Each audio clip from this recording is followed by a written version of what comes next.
Hello, my name is Julie, and this is my EDL 853 case study.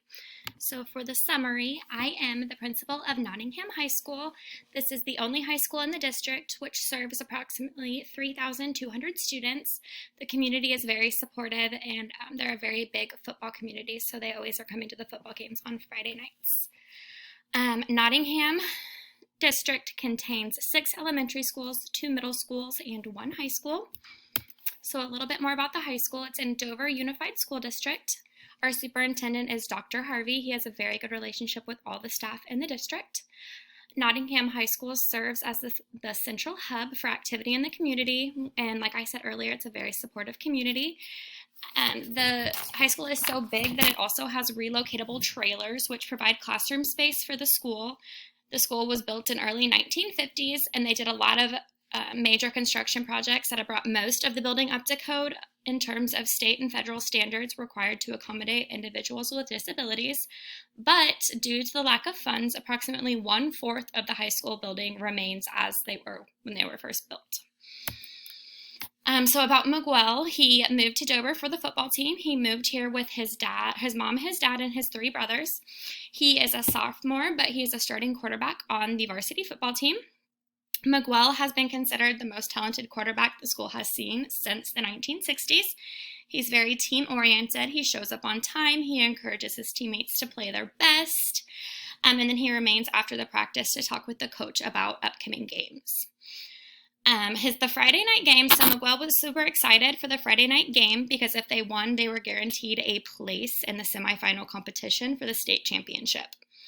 On the evening of the game, the stadium was packed to capacity. Near the end of the 4th quarter, Nottingham was behind. The score was 21-17.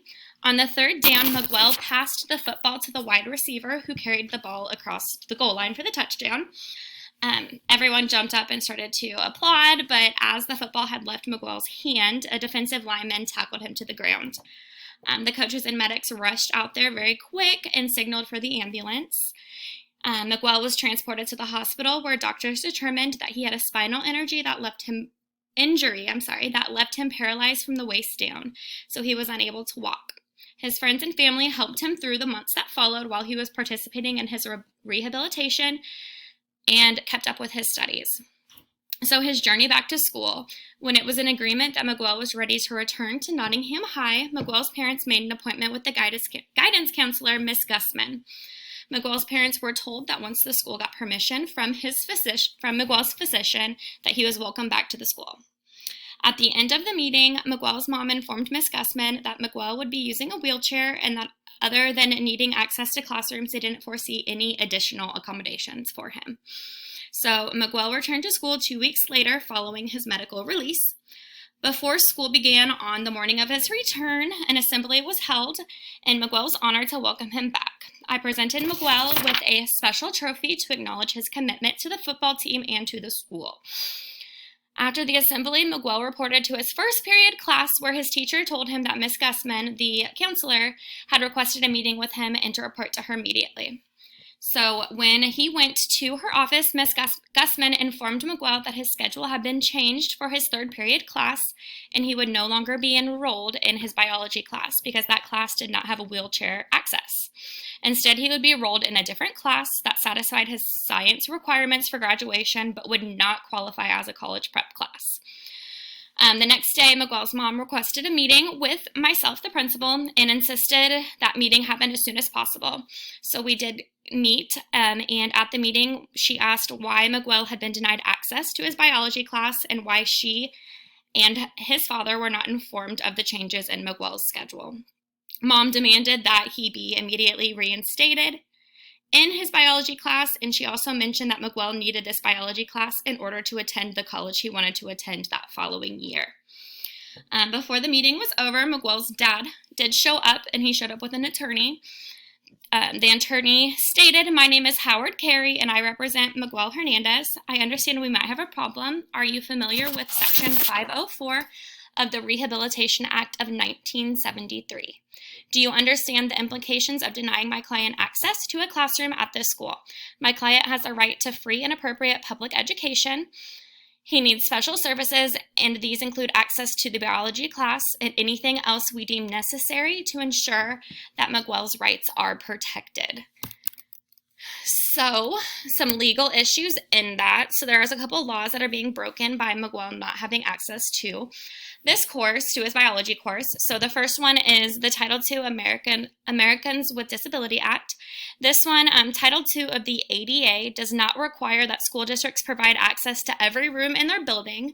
Instead, the law requires school districts provide what is called program accessibility. So this means that students with disabilities must have access to all of the same programs that are available to non-disabled students.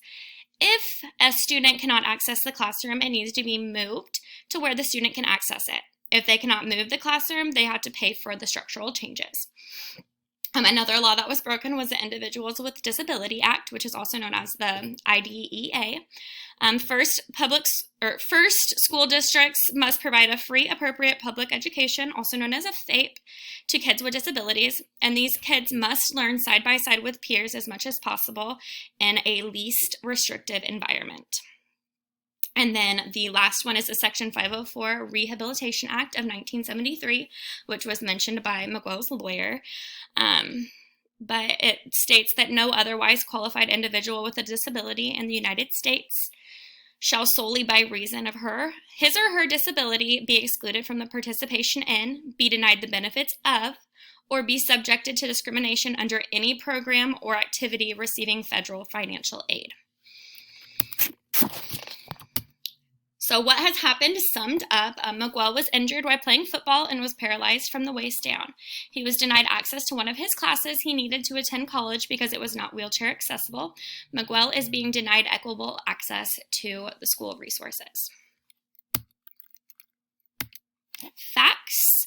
So the people that were involved was myself, the principal, Dr. Harvey, the superintendent, Miguel Hernandez, the sophomore who had gotten a spinal injury, Miguel's parents, Mr. and Mrs. Hernandez, Miguel's brothers, his football coach, the defensive lineman who had tackled Miguel, Miguel's physician, Miss Gussman, which is the school counselor, Howard Carey, who is Miguel's attorney, and then also the biology teacher. So where did this happen? It happened at Nottingham High School. The school was built in the early 1950s. A fourth of the high school has not been brought up to code, and there was very supportive families. Program, we know it's a high school and that it has 3,200 students. I know they offer special education because they are providing that with Miguel with services. There is a lot of unknowns, so we don't know any of their customs, race, gender, source of political power, demographics, curriculum, and we don't really know much about the program other than that it's the only high school in this district. So review, this could be damaging. Denying Miguel access could be damaging to both stakeholders and the community. The community has a very close tie with the school, and Miguel is one of their own. So I feel like if they are denying him his right to public education, that some people in the town might find that very offensive. People that have important stake in the outcome would be Miguel and his family, the community, special education students that they have now and in the future, and the school. I would really like to know more about the demographics, the amount of special ed kiddos that they have in their district, only high school in the district, so it's likely that Miguel will not be the only child or teacher in a wheelchair. And then, yes, I do think that I know enough to come up with a solution. So my options, option one would be to do nothing, make no accommodations, and see what happens. You know, this is an easy solution. Pros, the only thing I could really come up with was the school could possibly win the lawsuit if there was one. Cons, you could be getting sued. The fines for denying free public education would be $75,000 or higher.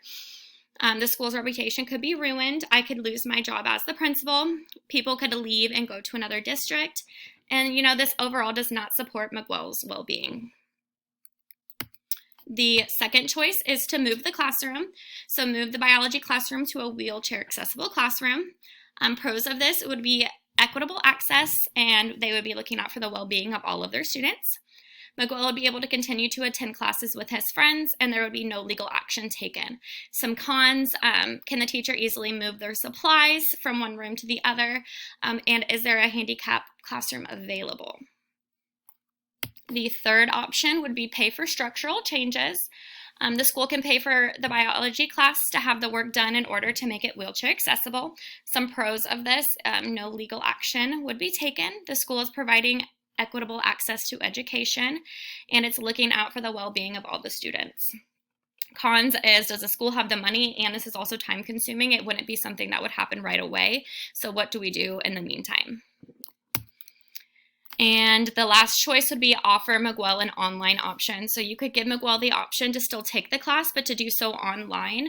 The school could provide a para to be with him while he's doing this. Some pros of this: he would still be able to go to the college that he wants to, not having to move the whole classroom, just the supplies that Miguel would need. The school would still be serving Miguel, so there would not be any lawsuit. Cons of this: Miguel would not be able to be with his friends. It would be a different experience than being in the classroom with all of his friends, and he could feel left out from not being in there with them. And the best choice, I believe, is option 2, moving the classroom. The best choice for Miguel would be to move the classroom to a different room that is wheelchair accessible. That way he can finish class with his friends. He'd still be able to attend college when he's done. They can begin construction on the old classroom to make it accessible for all, because this is a problem that's going to come up again. It's not just going to go away. When the funds are available, they can use them to finish updating the rest of the school that did not get updated. So action plan, my step 1 would be talk to the superintendent to see which classroom he would like us to switch to.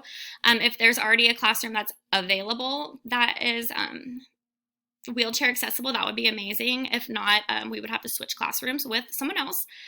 So after that, when we figure out where we're moving, we would switch the items in the classroom that need to be switched and inform all of the students of that change.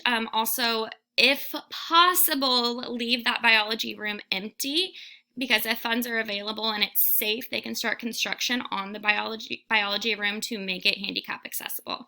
Because as I said earlier, the problem's going to come up again, and it's not only going to be a problem for now, it will come up again in the future. So they need to get that taken care of. And here are my references. Thank you so much.